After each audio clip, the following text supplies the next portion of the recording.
Hi, this is David Unsworth, English editor of the PanAm Post. Today we'll be speaking with Vit Jedlicka, President of Liberland, a libertarian microstate located on the banks of the Danube River between Serbia and Croatia. Vit is a founder of Czechoslovakia's Free Citizens Party and holds a bachelor's degree in international relations and a master's in political science. Thank you so much for being with us today. It's great to be here with you guys. So, to begin with, tell us about how the concept for Liberland emerged. This is land that you claimed under the terra nullius doctrine, land that is not claimed by either Serbia or Croatia. The Serbian government has taken a much more laissez-faire attitude towards this land. They basically have no objection to the idea of a libertarian microstate there. The Croatian government, on the other hand, has presented problems. So why don't you begin by telling us about how the idea of Liberland came into existence, and then we can kind of discuss the legal and political strategy for the future of Liberland. I've been working on pushing libertarian ideas for many years in Czech Republic. Our YouTube channel has probably more than 20 million views right now. We founded a political party which has now a member in European Parliament. But after all these years, I realized it doesn't have that much merit. It doesn't really change anything. Even though we would have majority in European Parliament, we wouldn't be able to change the system. And the system was very much flawed. It is the combination of oligarchy and democracy, which doesn't really work together. It always leads to more socialism, state control.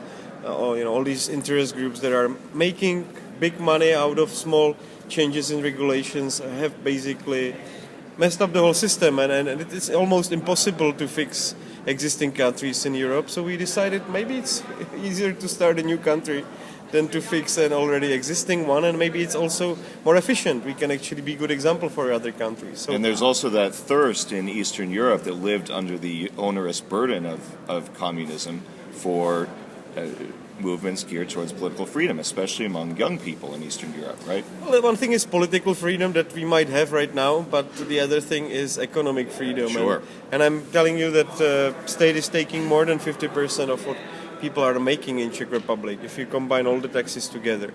And it's especially the middle class and the people that are poor that are paying the taxes.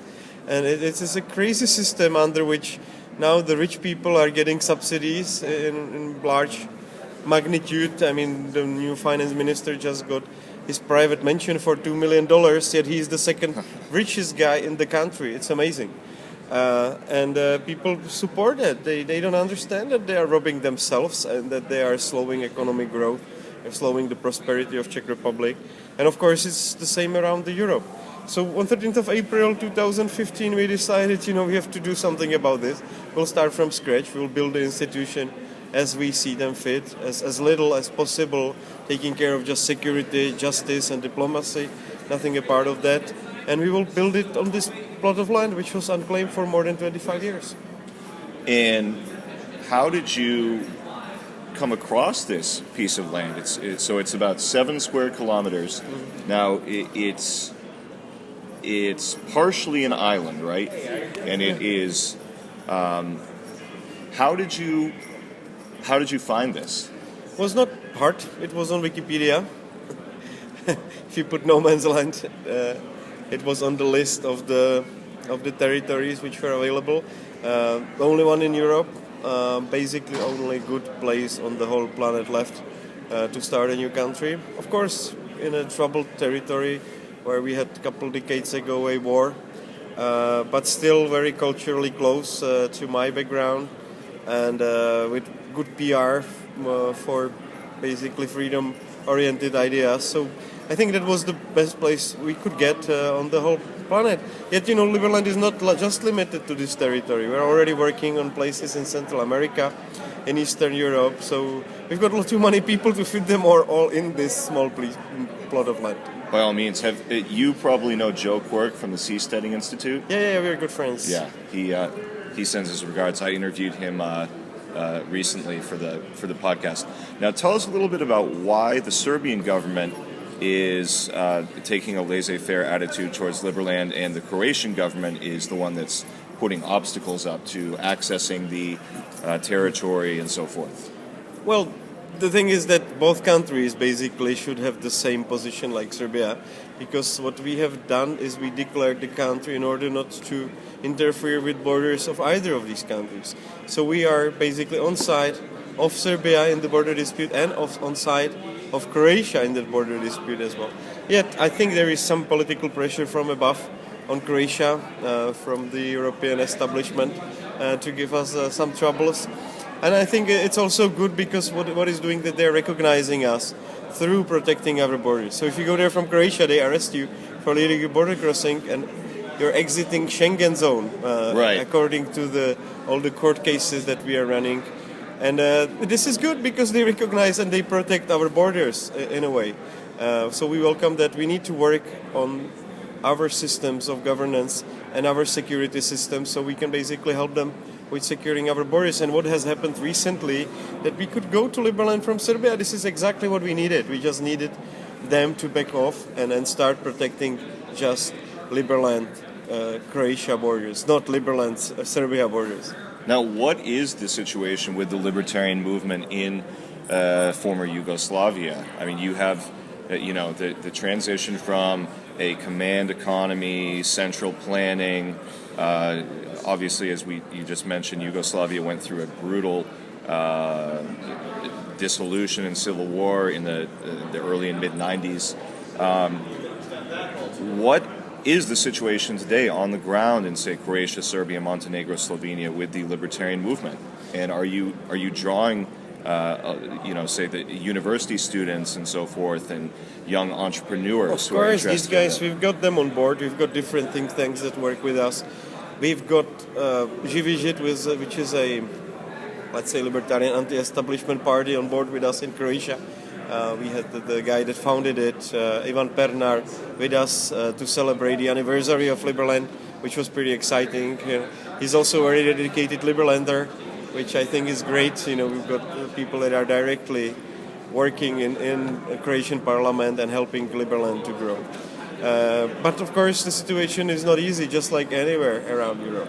The political parties that represent freedom do have maximum 10% in the system, which is the case, for example, with our supporter and almost Prime Minister in Slovakia, Richard Sulík. His political party is as close as libertarian you can get, yet they have gotten some 15% in the last election, which was exciting. But still, it doesn't help them to run the country, and we will see a lot of time will have to pass before libertarians will be able to influence the politics in Europe, and hopefully it will not be too much damaged by the socialist policies. Right, and with the European Union and their bureaucratic, technocratic class of micromanagers trying to tell everyone what to do, and more than anything, all these stifling regulations on business owners and entrepreneurs. Now, nearly 500,000 people have signed up for citizenship in Liberland, and I've read that many of them are actually coming from the Middle East. Clearly, in the Middle East, there's not a lot of political or social or economic freedom. Where are future citizens of Liberland coming from? I think it's 180,000 people out of 500,000 that come from Middle East, so it's not majority, but it's a large number of people from that region. I can understand they are trying to look for a safe place for them to live and prosper. Many of them are actually libertarians. We have gathered basically the core of libertarian movements, and not just in Middle East, but all around the world, people that truly believe in freedom. And yes, it's kind of funny that the biggest number of people, the biggest single interested country is Egypt, with almost 85,000 people signed up from there. No kidding. And that there is another place between Egypt and Sudan, which was a candidate for Liberland. So we might do something about it in future. That's another interesting, different story. And Egypt is in such an interesting place right now, with kind of a nascent democratic movement. The Arab Spring really only kind of a libertarian fruit in, say, Tunisia. Tunisia was one of the few success stories coming out of the Arab Spring, but at least in Egypt, things appear to be heading somewhat in the right direction. There's clearly serious problems, but as far as democratic institutions go, clearly there's a need throughout the Middle East for a place like Liberland. What about just the practical logistics of having a microstate? I would imagine that kind of if you're familiar with what George Washington said in his farewell address, he said, pursue friendly diplomatic and commercial relations with all and avoid foreign entanglements. I would imagine Liberland is based on this principle. Let me fix you with Thomas Jefferson, right? That was his inauguration speech, and this is exactly the policy that we are taking. We want to be completely neutral country, we want to be friends with everybody, and we want to make sure that Liberland actually becomes a good place for other people to settle their problems. And we don't want to get into EU, we don't want to get into NATO, we are not even seeking a directly membership of UN, that maybe we'll be interested in having the observatory status there. And we want to, for example, become members of European Free Trade Zone, which is an exciting organization which might be again joined by Great Britain, and it's a place where they have negotiated some international free trade treaties, and that might be a good place for us to get into the international politics. But anyway, we are just getting membership of UNPO, which is an organization for countries like Taiwan, Abkhazia, which are partially recognized, and I think it's a good kind of kindergarten. Or what about even Western Sahara in North Africa or Kosovo? No, the Kosovo was also member. Estonia was member. So all these countries. Armenia was member. All these countries were members before they got into UN, and we are actually upgrading our status on the international stage with the membership there. So I'm looking forward to host the presidency of that organization in late September in Liberland. Now, what has to happen on the part of the Croatian government? Let's say that the Croatian president and the Croatian parliament get together and they finally say, you know what, we are ending our legal battle with Liberland. What steps need to take place, and what kind of lobbying efforts are you taking? Honestly, actually, no steps right now. It's the exciting thing that really? If this continues like this, that the Croatia doesn't interfere with our affairs in Liberland, then we are basically finished. We don't need anything else from them. It would be great to open borders with Croatia. We also don't need that necessarily, So if we are able to maintain the status quo, which was achieved a couple of weeks ago, where we could see that they were not interfering with our activity inside of Liberland, that's the only thing that we need. We just need to maintain the status quo, which has been achieved. Now, a couple of questions just regarding logistics and practicality. How will the state of Liberland pay for things like infrastructure, transportation, a judicial system? What mechanisms for taxation will be in place? I mean, obviously, we've got a voluntary minimal taxes tax, so anybody who contributes to Liberland basically becomes shareholder of the country that they're living in. I think it's an exciting new concept, better than typical democracy. Yet we give citizens an option to veto any decision that was enacted by the shareholders. But every citizen is a shareholder at the same time with some minimum amount of shares. And all these shares, if they will be locked with government, they could be used as a collateral for our justice system. So even though you would be on the other side of the planet, not in Liberland, there would still be a way how to install justice if you are a citizen of Liberland and you did something wrong to somebody. So we are looking into innovative ways how to run justice system. We want to have everything on mobile apps. We want to use decentralized systems on blockchain to run these things. I'm actually right now heading to San Francisco to negotiate with one of the startups to be a pilot project, to make a pilot project for Liberland regarding registration of entities and property on blockchain. They're called Propi, and I'm excited about it. Such things as property ownership and incorporating a business and so forth. Yeah. You can already incorporate a company in Liberland. Just go to liberland.ltd. It's a very easy and fast process. You can get banking in Singapore, Hong Kong, Liechtenstein. So these things have been solved and it's kind of a great time. And of course, we are very cryptocurrency friendly. So if you're doing business in Liberland, you don't really need a bank account because most of the businesses that are already in Liberland are using cryptocurrencies. Now, just thinking in terms of economic issues here, the region has seen quite a bit of a resurgence. Tourism is huge, particularly in Croatia. The Danube River is. Have you considered Liberland, say, as a destination for cruise ships, say, going up and down? Of course, the Danube this is River? what we are planning. There is lots of traffic. It's actually also very expensive to take that cruise ships, but they are completely full 1 year ahead. I don't understand who is paying in Europe for $10,000 cruise up and down in the river. It's more expensive than taking a cruise anywhere in Caribbean, right? Oh, yeah. But it's a very it's crazy expensive. very interesting business, and Liberland business owners might get into that business as well pretty soon. So we've got a couple of guys that are interested in actually running cruise ships in and out of Liberland. But anyway, we are probably the biggest source of tourism in the whole region right now. We are doing better job than Croatia and Serbia Tourist Ministry of Tourism combined. We are bringing hundreds of people, maybe thousands again this year to see Liberland. And of course, they're spending. That's great, and they're spending money in the area, and that's what we need. We need people that are excited to come and for example, do a marriage in Liberland. This is something which is now possible. Just like Las Vegas. Yeah, we have the Liberland Wedding Chapel.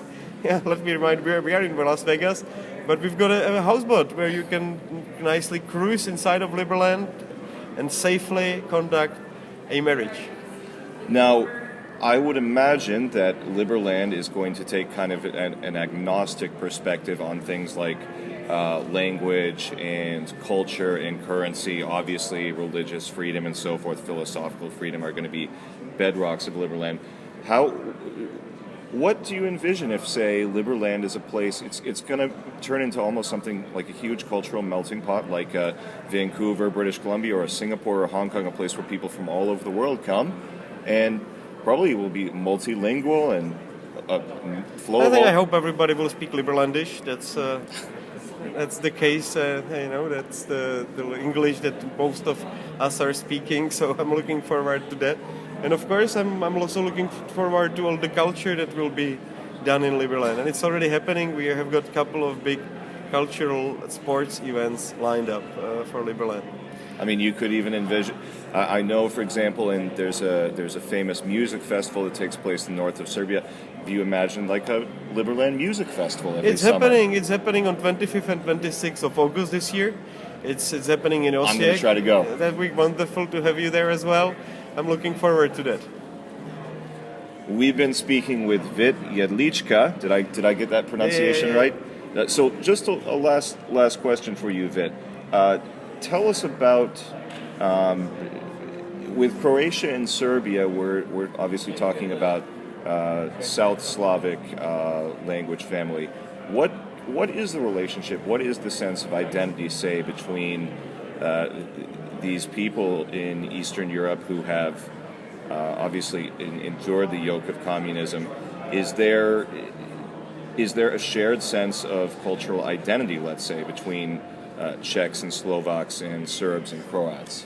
Of course. Like we speak it's somewhat similar language. We're all Slavic, and the exciting thing is that where the guy that was called Czech, that basically founded, according to the legend, the Czech as a state or Czech as a country, he was actually coming from territory between Croatia and Serbia. So we've got our deep roots as a Czechs inside the territory, basically maybe very close or maybe even all the way in Liberland.